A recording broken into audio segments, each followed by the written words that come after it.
Been feeling trapped down on the floor. I don't know what for. Feels like I'm gonna lose.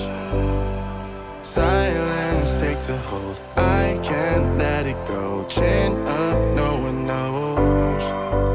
But I won't let the stormy seas throw me in open water. Let me have my peace and leave me till tomorrow. Wind into my sail, away from things I let go, floating on the waves. We go bottoms up, we go all the way.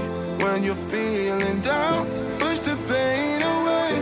We go bottoms up, we go all the way. Love you, Mommy. Another day, we go bottoms up.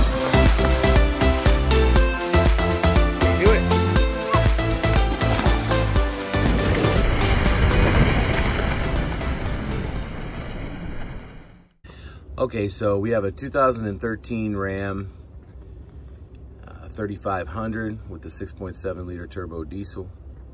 We're gonna change some filters and some oil. First thing you wanna do is make sure your engine's cooled down. We just drove like 30 miles to this location, so it's gonna take a good 20 minutes, half hour for the engine to cool down, but that's all right. We'll get that done. And we'll gather up some of the supplies that we're gonna need. So what all are we going to need, sir? We're gonna need filters. We're gonna need the filter wrench, some funnels, this little filter cap to help us maneuver it in and out of tight spaces. I'm gonna need something to drain the oil into, a nice tarp so we're not on dirt. Mud. Mud. All the bugs. Mud, some oil. Some oil. So some oil, some filters. How about a 3-inch drive socket? You got that? Got it. Yeah, it's right here. All right, so we're under the truck. Here's your oil pan.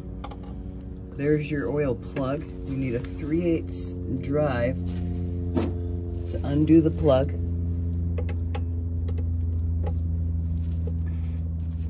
Slide it right in.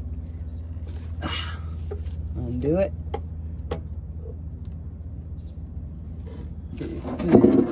Don't lose your plug in your drip pan there. Kind of be ready to get out of the way. Yeah, it's kind of like a race. Whoever can do it fastest wins. It's a messy job right here. Just get out of the way and let the oil drain. Still pretty warm? Yeah. We've given it at least a half an hour while we gathered the materials. Woo! That came out. All right, you got the plug. Don't lose that. Don't just set that anywhere.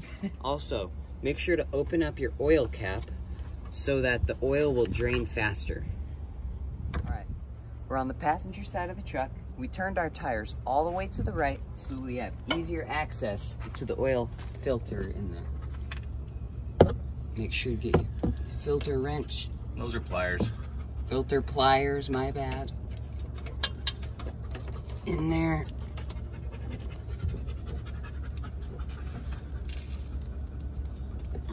Righty tighty, lefty loosey. Yep. This is such a tight spot. Even with the tire moved.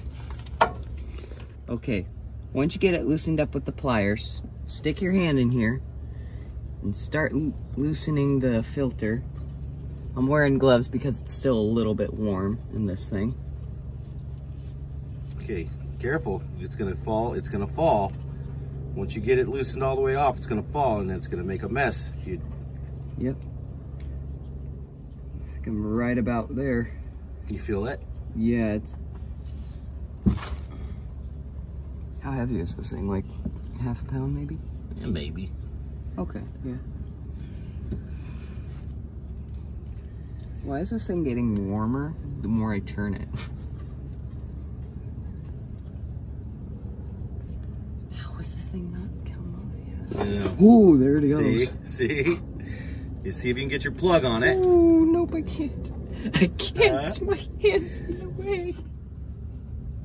Stay. Stay. Okay, please. Nope, that's not tight enough. Can't fit my other hand in there. Switch hands real quick. If you can get it kind of rested up against something, just sitting down in there rested up against something, you'll be fine. You could take one hand out and put the other one in and just screw it on there. If I could... I mean, if you get a little bit of drip, it is like, what it is. There's a frame right here. The whole frame's right there. So that's what's keeping it up. And that's why I can't stick my hand up and underneath here. That's what makes that handle thing so cool. Come on. Come on. Get it out. Get it out. All right. Got it. All right. Get a towel. Yeah. And clean some of that up. All right. So now you're going to take your new oil filter. Going to grab some of your oil. Open it up.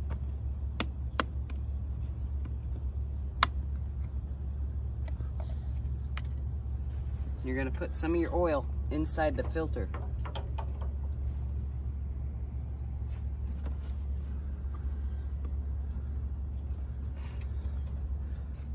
You also want to make sure you get some oil on your O-ring on the top of the filter. Right. So it doesn't crack and break your seal and stuff. That is correct. Can you hand me that cap? Yeah. It's all full. It's all full. It's lubricated. It's lubricated. Okay, we're gonna put this on. nifty difty little handle cap thing. Definitely nice to have when you're doing this. Yeah, we've done that with saran wrap and a rubber band before, and that wasn't easy. Yeah, it wasn't as easy. But it was easier to take off. Gonna guide it back in there. You can rest it on the frame again, or some of those lines, carefully. Why does it feel smaller in here now?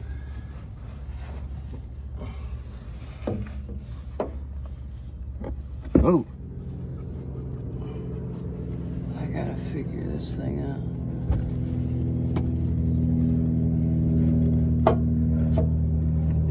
I gotta... Get the cap back off? Yeah, but that's tricky since I can't fit both my hands in there. Finally got the cap off, and now... Once you get the cap out, you've got to position the filter up into its little spots. Threaded, now I just gotta... It's threaded on there, good job. You gotta put back your drain plug. Before you start filling it back up with oil, right? Yep, otherwise it'll all be for nothing. Yeah, what's the torque pressure on those drain plugs? The manual says 60 foot-pounds, but a lot of people think that's too much, so they only put like 40, 45 foot-pounds of torque on these. That just know your truck, right? Yep, know your truck. Okay, so with the filter filled up, this Cummins 6.7 liter takes 12 quarts of 15W40 oil. Okay. Now we're gonna start. How many quarts are in a gallon? 4 quarts are in a gallon. Yeah. How many gallons you got? We have 3 gallons. So you got 12 quarts. Yep. Make sure that that funnel is clean, right? And then start filling it back up. Try not to make a mess. Okay. To reset your little change oil reminder, you're gonna want to go to your steering wheel, press the down or up button until you see your little truck icon right there. It says oil life right at the top. Right. And you press to the right. Yep, you gotta hold to the right. So you press your right button. You gotta hold, and then it's reset. Next thing we're gonna do is the K&N air filter. We gotta take off a couple of these screws that are holding on the air intake. Then we take out the filter. And we're gonna clean it up. Yeah. So we have this cleaner. And the lubricant's in there too, right? The oil? Yep, we have the oil in here as well. Okay, so let's go get to a good water source because we're gonna have to rinse it off as soon as the you know, after the cleaner sits on there for a few minutes. We have our K&N Filter cleaner. and our filter, yep. Now, first thing you want to do is spray the cleaner on and let it sit for a couple minutes. The instructions say 10 minutes, but it also says that you don't want the cleaner to dry on the filter, and it's 90 degrees out here. So we're gonna do about 5 minutes and monitor it. The K&N people say to use a passive stream of water on the clean side of the filter so that when the water passes through, it's not jamming the dirt into the filter even more. We're gonna let this air filter dry out for a good 20-30 minutes before we put the oil on. Okay. And a good thing to do while we're waiting is clean out this air filter box. The housing? Yeah, the housing.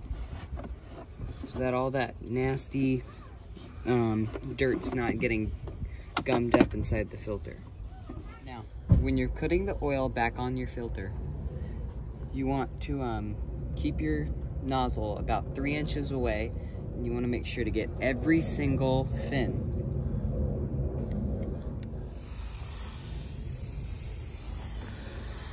Don't be stingy. Don't be stingy with it.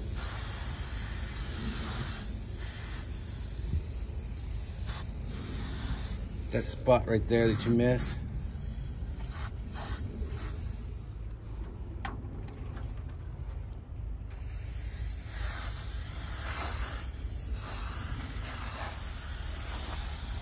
And then once you get all the fins, make sure to touch up every spot you missed. All right, once you got it nice and oiled, put your filter right back in the housing.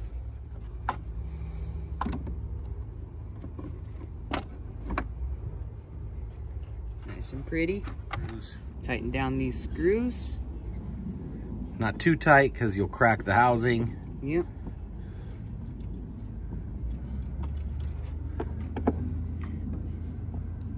But tight enough to where it provides a seal.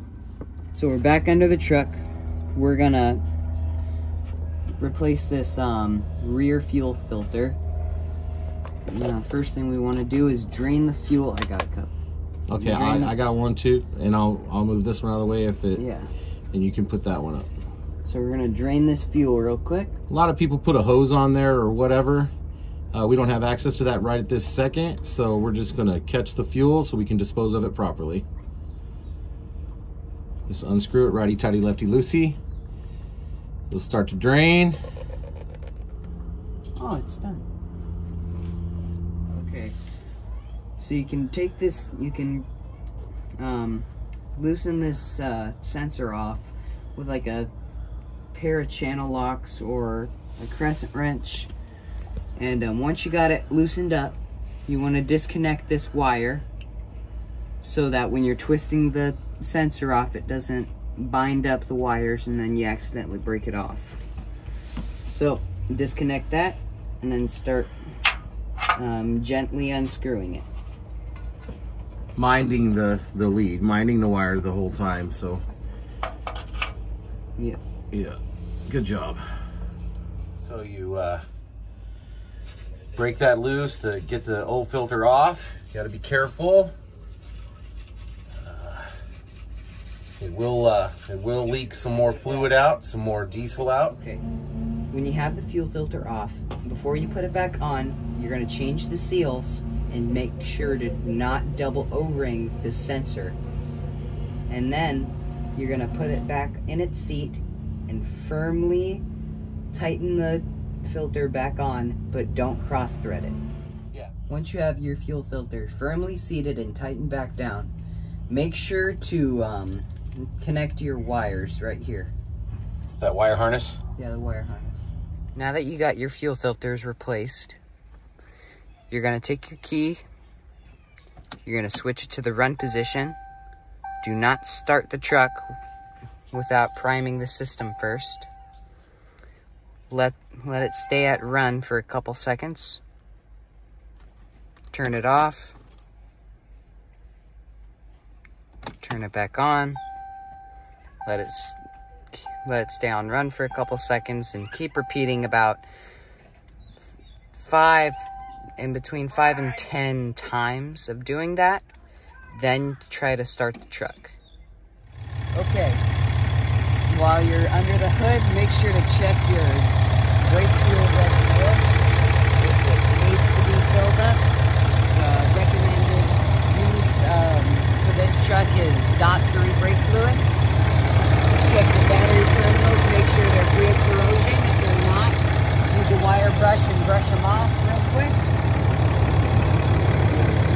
Windshield wiper fluid's right here. Make sure to top that off. Our steering fluid is right here. Over here is your coolant. Make sure that's all topped off. Transmission. Tires. Going to make sure that all your tires are at their manufacturer recommended PSI. Which is 80 PSI. 80 all around for us? 80 all around for us. All 6 tires? Yep. You want it as close to the manufacturer's recommendation as you can get it. For our tires, it's 80 PSI. Not maintaining your vehicle, you want to make sure all of your caps are back on where they're supposed to be. All your screws are good. All your dipsticks are back in. Make sure there are no loose tools or rags, anything, screws. Towels. Cleaned up the edges. Disposed of all your fluids and filters appropriately. Running good. Don't forget to like, subscribe, and smash the notification bell. Thank you for watching.